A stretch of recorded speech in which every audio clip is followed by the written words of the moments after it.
Right, I have to calm myself down a little bit.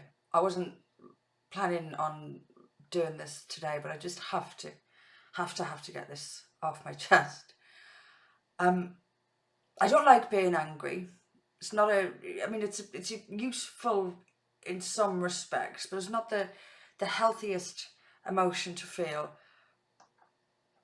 But it is a motivator in some respects. But I am angry about this, and a lot of people are angry about this. So there's a row going on. Some woman had gone to Buckingham Palace, dressed up in African garb, and was asked by one of the Queen's, the late Queen's ladies in waiting, in an attempt to make polite conversation, where she was from. She said she was from here, but she was dressed in African dress. She's black. And so this lady, no doubt in an attempt to make polite conversation, asked her about her roots, her background. She is now traumatized, violated, abused. And the woman, the 83-year-old woman who has served for decades, has now effectively at this late stage had her name smeared and her long career sullied by this. I want to swear. I don't know how I'm going to get through this one without swearing. Okay, a few things. Insisting she's from here while advertising an African connection, an African identity with the clothes. If you're from here and you don't want to be othered, why are you wearing the African clothes?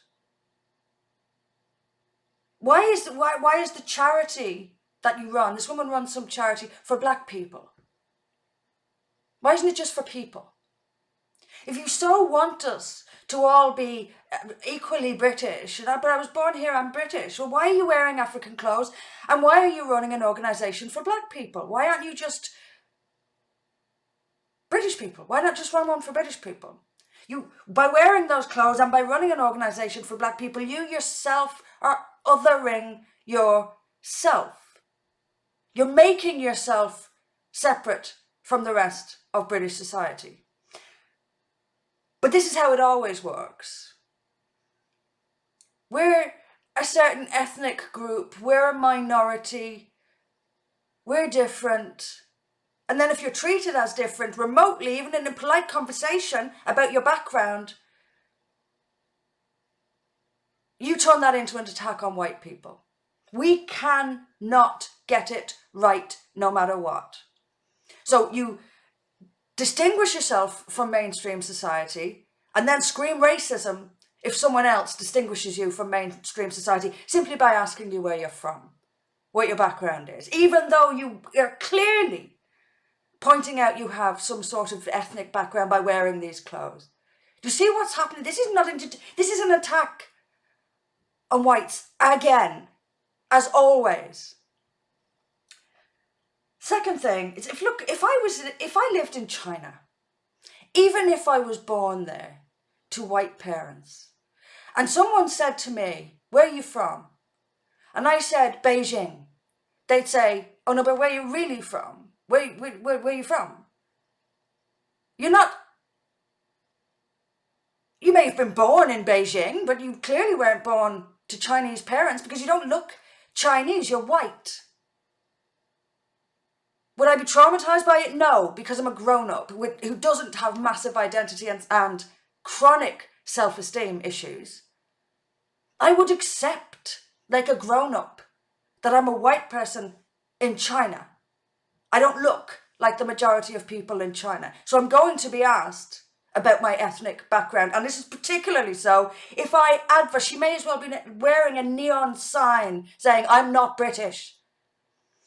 But then if a white person says something, suddenly she's indignantly British. Something else that I've seen, and I've seen it more than once. I've seen it in real life. I've seen it on sort of reality TV, all the rest of this sort of stuff. I'm generalizing here before anyone jumps at me. I realize this. But let me put it this way. Black person asks other black person, where you from? Response will be Jamaica, Ghana, Nigeria, whatever the ethnic family background is. White person asks, I'm from South London, why? Look out for that. Look out for it. It is not that they're offended by the question, it's they're offended by white people. White people, so many of these activists who are professionally black hate us, hate white people, blame us for every single problem they've got in their lives. And we cannot say a word, but we've said something wrong. It is like to call it walking on eggshells is the understatement of the century. And you know what? We are getting sick of this. Really, really sick of it. And the press, of course, is running amok over this today. The BBC is running a feature on how does it feel to be asked where you come from. Oh, fuck.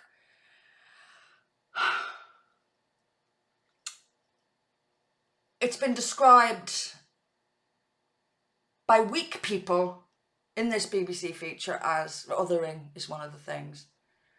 Like we don't belong. Violation was one of the words used. A violation. And I think this race baiter at Buckingham Palace called it the same thing, a violation. And the press is treating us as if this is something serious. Let me tell you what violation is.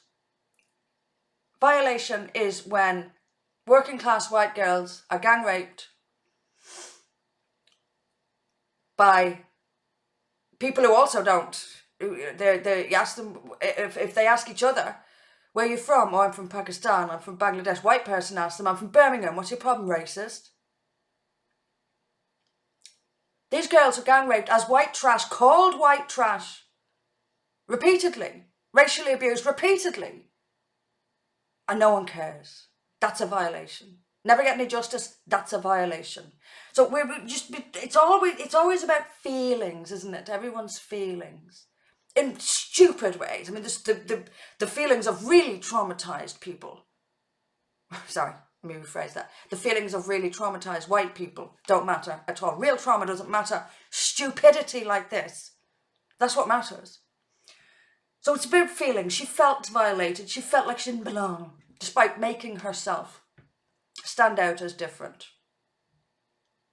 So let's just, for a second, if we're going to talk about feelings, let's talk about some feelings.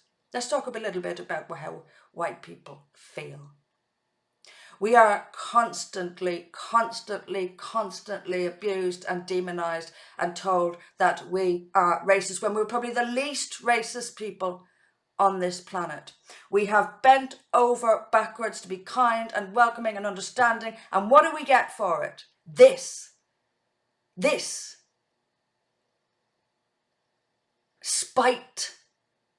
spiteful hatred. It also feels pretty alarming for us to see the white majority for now, world be completely taken over by people from all over the world. Towns, villages, cities completely transformed. In this latest census, cities around this country, London, Birmingham, whites are a minority. Whites are a minority in a country where we are increasingly demonized. We are the only racial group that you can lawfully discriminate against in the jobs market, for example. We're the only racial group who has to listen to things like too many white people in this room, too many white people on this board, too many white kids in this class. We are racially abused on a daily basis. Our culture is being destroyed. Our country's taken from us. And the reason given when it gets down to it is that, well, you were colonizers. Oh, I see. So this is actually revenge against descendants. They are taking revenge against white people for something their ancestors did. That's racism. And by the way, whites are not the only ones who have ever done anything wrong. White people feel hated in our own countries, on our own lands. White girls raped, violated, and never any justice.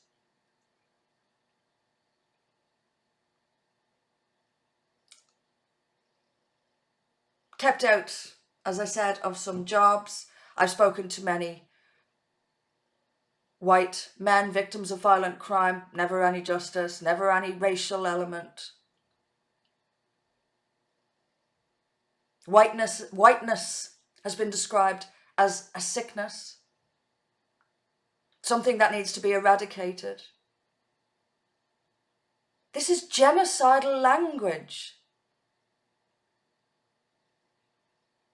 And we are watching as every single day, thousands and thousands and thousands more people come into our world who hate us. And then, of course, the rotten Prime Minister, racism has to be stamped out. Oh, shut up, you weak nothing of a man.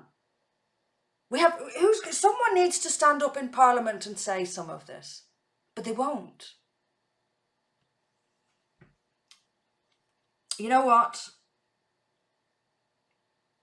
There's something I notice, and I'm sure many of you have noticed it as well. I know white people who a couple of years ago would never have dreamt of thinking, you know what, maybe this mixed race society doesn't work. People who would never have thought that white people who would never have thought, for example, that black people threaten their country, culture, identity. Now they are thinking it.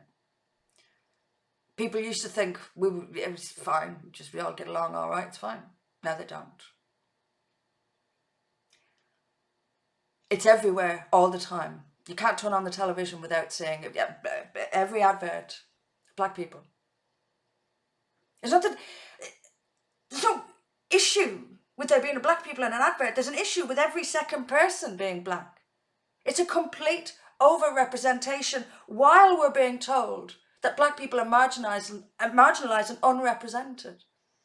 If anyone's marginalised and unrepresented, it's us, even though we're the majority.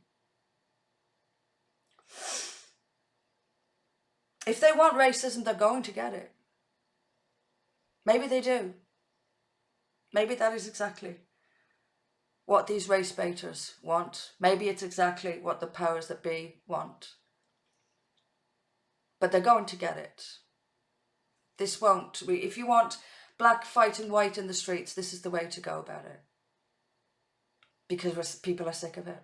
Really, really, really. It's so contrived. It's so rammed down our throat every minute. I happen to catch an episode of EastEnders. I don't watch this. I did for years. I don't anymore. But I happened to catch an episode of it.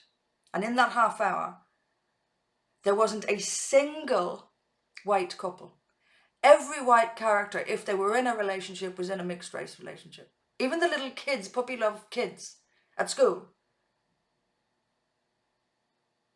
It is so contrived. It is so malicious. And it is viciously anti-white. Race relations are in big trouble in this country. They're already in trouble. The pot's starting to boil. And if this continues, then it's going to boil over. We're going to have real race problems in this country. And I do think that it is what the media and the political elite, I think it's actually what they want. It has to be. Finally, from the 18th of January, over on Voice of Wales, I will be hosting a weekly show, 7:30 Wednesday nights from the 18th of January. Check out my new, I've got it, I added a Facebook page on. Finally, on Monday, I want to respond. Anyone who watches this is probably going to be familiar with a YouTuber known as History Debunked. He's made a video about the latest census and how white Britons are only 3/4 of the population now. I'm going to respond in full to that. I'm not a major fan of his, but his videos are sometimes on around the house and I hear them, and I heard this one and I thought, I'm going to have to respond to this because he's wrong. He blames it on Tony Blair. I loathe Tony Blair, but Tony Blair is not why this is happening. I'll respond to that in full on Monday. Have a nice weekend if you can.